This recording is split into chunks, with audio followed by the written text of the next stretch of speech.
তো আমার ব্যাগটাই গোছানো হয়নি, আমি বেরিয়ে যাচ্ছি ওটার জন্য ব্যাগ গোছানো হয়নি, ট্রলিটা গোছানো হয়নি এক্ষুনি। গুড মর্নিং, তোমরা সবাই কেমন আছো? আশা করি ভালোই আছো, আমিও ভালো আছি। আর চলে এসেছি আরেকটি নতুন ব্লগ নিয়ে তোমাদের সামনে। এখনও কুচবিহারে আছি, তো আজকে কুচবিহার থেকে বেরিয়ে যাচ্ছি, সন্ধ্যায় বেরোবো। গোছগাছ এখনও হয়নি, যদিও বেশি জামা কাপড় কিছু আনিও নি, সুতরাং গোছাতে সময় লাগবে না। তো যাই হোক, এবার তো এখন ঘরটা সব মুছে ফেলেছি। কালকে তো দেখলেই ঘরটা পরিষ্কার করলাম, কালকেও মুছেছিলাম। আজকে আরেকটু চৌকির তলায় মানে খাটের তলায়গুলোতে ঢুকে ঢুকে যতটা পারা যায় আজকে একটু ভালো করে পরিষ্কার করে দিলাম। আর এখন ব্রেকফাস্ট করবো। ব্রেকফাস্টে কি আছে দেখাচ্ছি। ও মা ব্রেকফাস্ট নিয়ে রেডি হয়ে গেছে, অবশ্য ব্রেকফাস্টের টাইমও হয়ে গেছে। এই হচ্ছে ব্রেকফাস্ট। তো চলো খেয়ে নিই, অনেকগুলো কাজ আছে যেগুলো কালকে স্ট্রাইক থাকার জন্য করতে পারিনি, আজকে করতে হবে। একটু ঢেঁকির শাক খুঁজতে বাজারে যাব, কালকে তো বাজার বন্ধ ছিল, সন্ধ্যায়ও গিয়েছিলাম পাইনি। তো এখন খেয়ে দিয়ে আগে দৌড়াবো, ঢেঁকির শাকটা যদি পাই তাহলে নিয়ে যাব। তো ঠিক আছে চলো, আর দেরি করছি না, খেয়ে নিচ্ছি। একটু গরম গরম লাগছে, নাকি কাজ করলাম যেন হয়তো ঘেমে টেমে গেছি। তবে ওরকম গরমও না, এখানকার মা বা মাসিরা যেমন বলে যে খুব গরম খুব গরম, তবে যাই হোক আমার সেরকম কিছু লাগেনি। আর অনেক সময় হয় কি আকাশটা মেঘলা থাকে, তো বৃষ্টিটা হবে হবে করে বৃষ্টিটা হয় না, সেই জন্য হতে পারে। যাই হোক আমার খুব একটা লাগেনি, আসলে এত গরম সহ্য করি। দিল্লি কলকাতা সবেতে মানে সব জায়গাতে এত গরম সহ্য করেছি যে এই গরমটা গরম মনে হয় না। তাছাড়া আমার একটু গরমটা আমি নিতে পারি আর কি, ঠান্ডাটাই আমার কষ্ট হয়। তো চলো আর কথা বলবো না, খেয়ে নিই। বেরিয়ে পড়লাম, বাজারে যাব, আরও একটু কাজ টাজ আছে করবো। আর ওইদিকে দেখো বিনাপানি ক্লাবে প্যান্ডেল হচ্ছে, ওই যে। আর এখানে তো সেদিন দেখিয়েছিলাম ঠাকুর তৈরি হচ্ছে।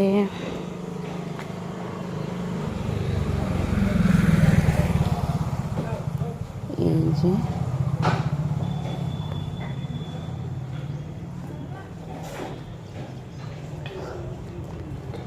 যাই হোক ওখানে ভেতরে ঠাকুর তৈরি হচ্ছে, চলো একবার দেখে আসবে। এই জায়গায় আসি, আসার সময় দেখবো এখন। আর এখানে দুর্গোৎসব প্যান্ডেল, এমনি আমার লেট হয়ে গেছে, তাই পরে দেখাবো, আপাতত যাই। বাবা স্নানটা হলো, কি বলবো, আর 2:15 বাজছে, সবে স্নান করলাম।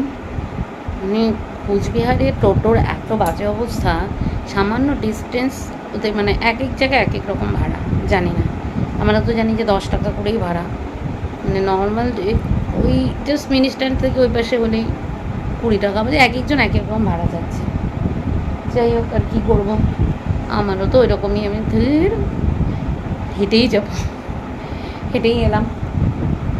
তো ঠিক আছে চলে এসেছি, এসে এখন স্নানও করে নিয়েছি, কিন্তু আমার ব্যাগটাই গোছানো হয়নি, আমি বেরিয়ে যাচ্ছি ওটার জন্য ব্যাগ গোছানো হয়নি, ট্রলিটা গোছানো হয়নি। এখন গোছাবো, তারপরে খাওয়া দাওয়া করবো, এই আর কি। তো কিছু কাজে বেরিয়েছিলাম, কিছু কাজ হলো কিছু কাজ হলো না। অ্যাকচুয়ালি কালকে এই বনটা হওয়াতেই মানে কাজগুলো পিছিয়ে গেল আর কি, একটা দিন থাকলে হয়তো কমপ্লিট হয়ে যেত। ঠিক আছে চলো, কোনো ব্যাপার না, হলে হলো, না হলে না হলে, এমন কিছু না।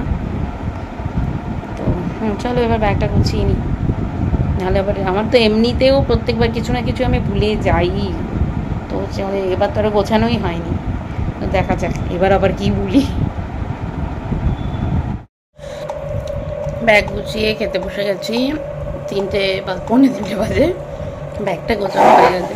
আর আজকে খাওয়া আমার একা, কেন কি মার আজকে একাদশী, ওই জন্য একাই বসে গেছি। মা তো আজকে এসব খাবে না, তো খাবার মতো মাছ রয়েছে, কালকে মনে চচ্চড়িটা খুবই ভালো হয়েছে, একটু বেগুন ভাজাটা মার জন্য বোধহয় ভেজেছে, ওটাও দিল, মাছটাও রয়ে গেছে, ব্যাস এগুলো দিয়ে সুন্দর পছন্দের খাওয়া।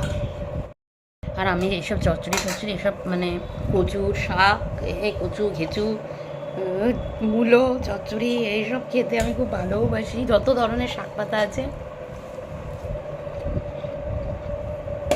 আমার খুবই পছন্দের। তার সাথে তোমার ছোটো মাছ, ভীষণই ভালোবাসি ছোটো মাছ। আর এদিককার ছোটো মাছের টেস্টও একটু আলাদাই, নদীর তো সব। এদিকে শাকসবজিরও টেস্ট আলাদা, মাছেরও টেস্ট আলাদা, মানে ছোটো মাছগুলো বিশেষ করে নদীর ইয়ের মাছগুলো আমি খুবই ভালোবাসি। তো এটা খুব ছোটো মাছ নয় সরপুটিটা, কিন্তু ওখানেও সরপুটি খাই। এইটা মানে কেমন তাজা, ভীষণ টেস্ট। জানি না মায়ের হাতের গুণও হতে পারে।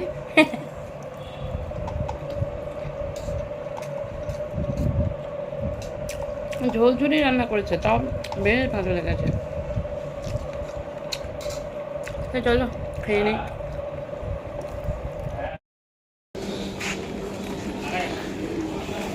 চলে এসেছি নিউ কুচবিহারে। আর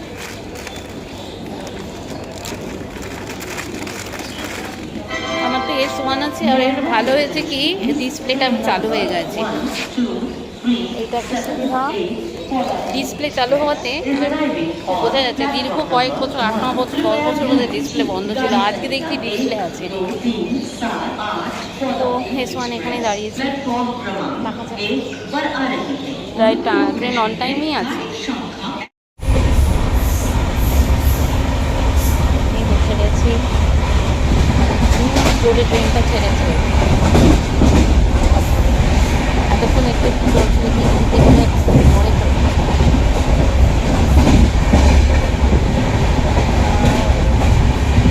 চ্যাংড়া ভাঙা ওখানে বুঝতেও পারছি না, ওরকমই হবে। যাই হোক, কী আছে চলছে।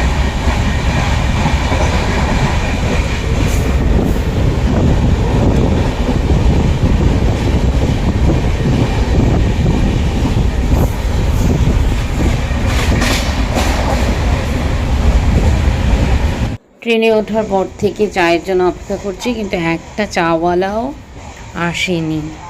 আর এখন আসছে না, এবার যখন পাওয়া যাবে তখন দেখা যাবে, তখন আর আমার চা খাওয়ার সময় নেই, হয়তো ডিনারের সময় হয়ে যাবে।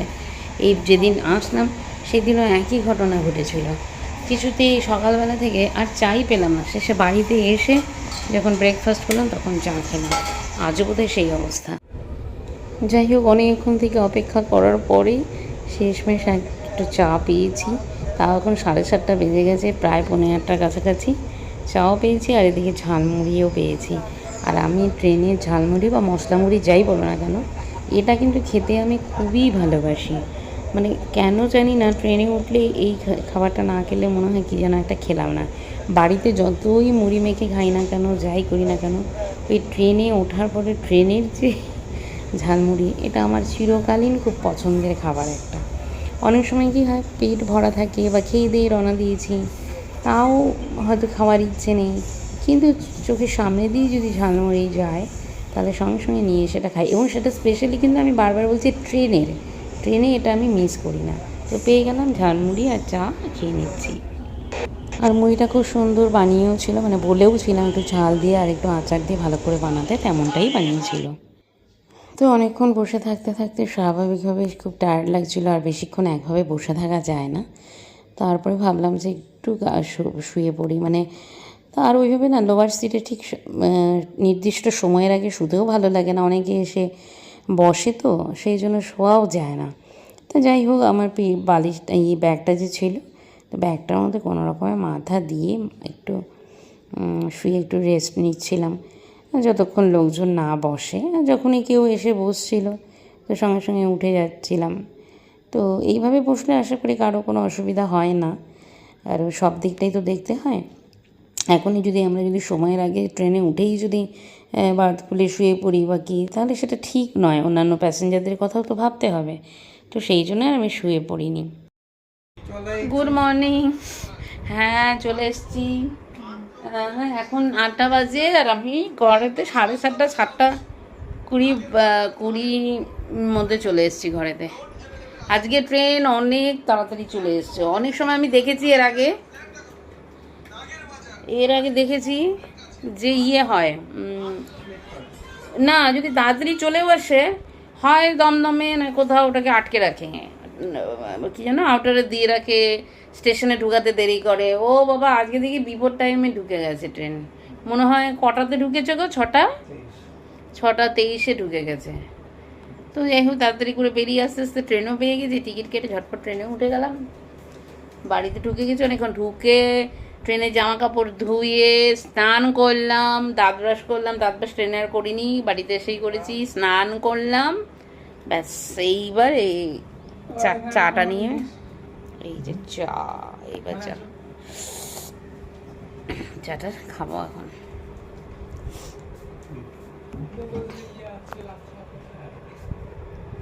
এই হচ্ছে ব্যাপার। চলো, তা কালকে ব্লগটা শুরু করেছিলাম, ব্লগটা আজকে এখানেই শেষ করি। এই ব্লগটা এখান থেকে মানে কালকে যে ব্লগটা শুরু করেছিলাম আজকে এখানেই শেষ করলাম। কেমন লাগলো অবশ্যই কমেন্ট করে জানাবে,